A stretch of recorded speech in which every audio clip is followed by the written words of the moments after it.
you for joining us today. And now we have Judy CHU, Representative CHU from Congress. Yeah, well, thank you, everybody. Thank you for joining us.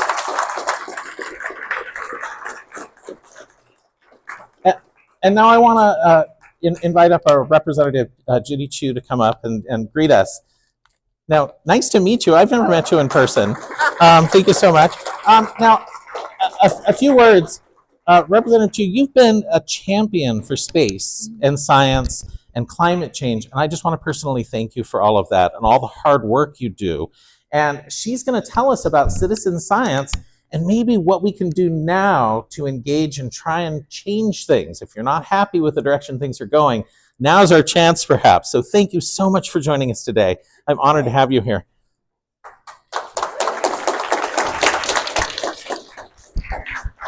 Okay. Well, hello everybody. Hello. I'm Congressmember Judy CHU, and I represent this district that includes Pasadena, Altadena, the whole surrounding area. And what's so wonderful about the area that I represent is that it includes the best scientists, universities, and laboratories in the world. I get to represent JPL, Caltech, the Mount Wilson Observatory, the Planetary Science Headquarters. I mean, what could be better?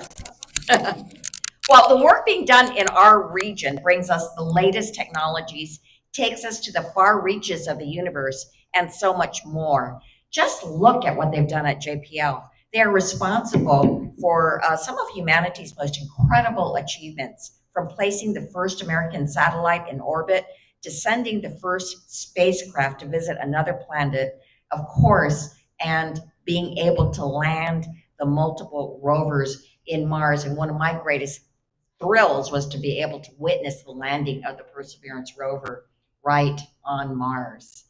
Well, accomplishments like these are made possible right here in our area, thanks to federal investment in space and science. And so our incredible space agency, NASA, and so many federal agencies and partner organizations, they all work together on space exploration. But today, those investments are under attack. The Trump administration is proposing unprecedented, distressing, and dangerous budget cuts to NASA, and it's jeopardizing the very funding that's made our previous progress possible. In fact, since this administration took over, they canceled over $1.5 billion in grants from the National Institutes of Health and the National Science Foundation. They are withholding federal funds that have been already approved by Congress. They're threatening to cancel grants just because those proposals include words like diversity, bias, or even the word female, which are all common terms used in scientific research. And they are revoking the visas of dedicated international academics and researchers without notice or justification. And this is causing havoc on our scientific community. Researchers are already being abruptly cut from their paychecks, and the rest of the community is left wondering if or when they will be next.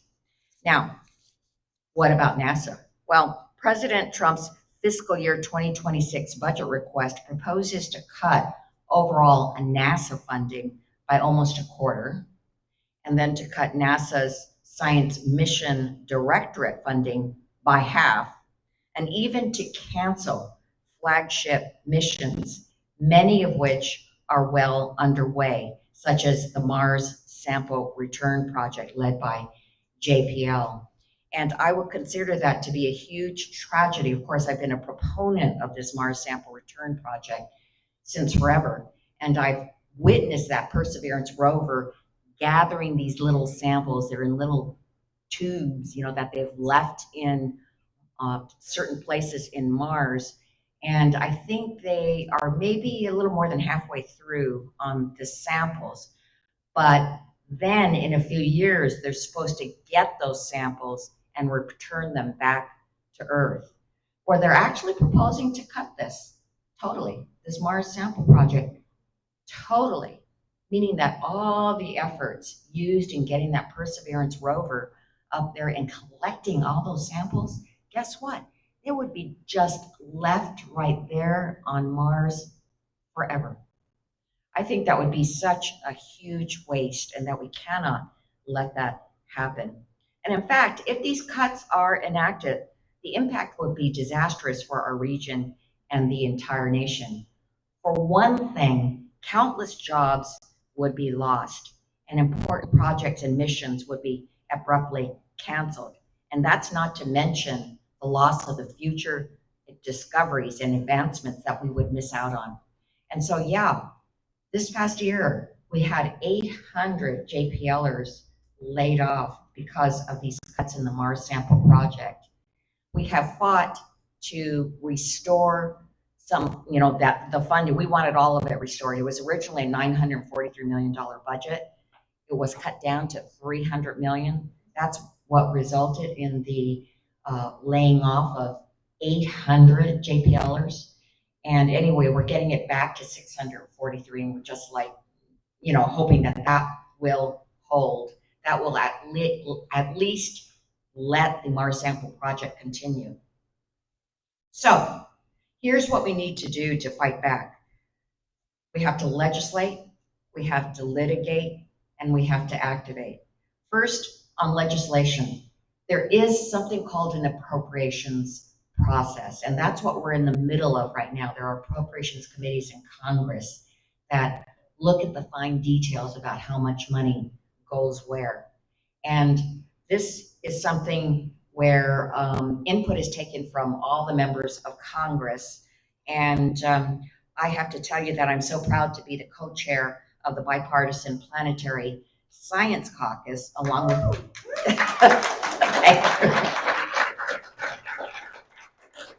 along with my Republican colleague, Don Bacon from Nebraska. And I'm so glad to be a part of that because it's a way of building support across the aisle, Democrat and Republican, for space objectives. And there are enthusiasts on both sides of the aisle. So together, we have been sending letters to the House Appropriations Committees, urging them to not only reject the 50% cut to NASA science, but to actually increase funding so that all our NASA science divisions, from astrophysics to heliophysics to planetary science and more, are fully supported. And this year, we had a record number of members, over 80, both members of Congress and both Democrat and Republicans, that did join us to sign the letter. And our appropriators do pay attention when there's huge support for a particular thing. But the work isn't over because we are at a critical point right now. Now the decisions are being made on crafting the final 2026 funding bills, which then have to be voted on and passed by the entire House and the Senate. Now, the House Appropriations Committee released their science funding bill last week. And the good news is that the bill does not cut NASA as dramatically as the Trump administration requested. It would actually provide level funding for NASA overall, which is thankfully a total rejection of the president's recommendation to cut NASA by almost 25%. So this, believe it or not, is a huge sign of progress. And we're keeping up the pressure because the House bill would still decrease funding. It decreases NASA funding by 18%, but it is a huge improvement from the president's proposed cuts, including that 50% cut to NASA science. So we have to keep pushing to make sure that we improve this bill before it becomes law. And next, there's litigation. We need to litigate. Now, the Trump administration has been withholding and even canceling funding and grants, and this is illegal because these are funding proposals that have been put forth and voted on and secured by Congress. So it's only Congress that can take it back. Nonetheless, it's been put forward and these grants have been frozen. And this is why we are coordinating with Democratic state attorneys general, universities, and many legal groups all across the country to file lawsuits to challenge these unlawful actions. So far, President Trump is facing nearly 300 lawsuits on these actions. And these are lawsuits like the one that California Attorney General Rob Bonta, along with 15 other states, filed against the National Science Foundation for canceling hundreds of science research grants. These many of these 300 lawsuits have been successful. You can rest assured that we will continue to fight this in the courts and that we're ready to challenge any future cancellations that may happen. And finally, we are activating. This administration is hoping to wear us down by moving so fast and taking so many actions that they hope that we're just going to give up. Well, we're not going to let that happen. And I know this because there are so many thousands of our neighbors who have raised their voices to fight these disastrous cuts.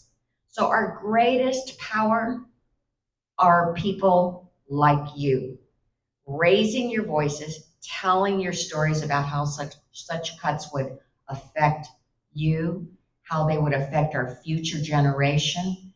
And it is so inspiring to see our future generation here just participating in the robotics and all these space programs that are going on. So we need your advocacy, and that's why events like this and organizations like Setting Stars are so important. You're doing incredible work making space exploration and astronomy accessible to all. You are inspiring future leaders in space, and you are empowering more and more people to speak out about the importance of federal investment in space. So as we fight this administration's cuts to NASA, we will need your work and the contributions of citizen scientists and volunteers now more than ever. So thank you again to Setting Stars for hosting this amazing event. Together, we will push back against these damaging cuts and help to ensure that the United States remains a global leader in space exploration. So thank you all very much.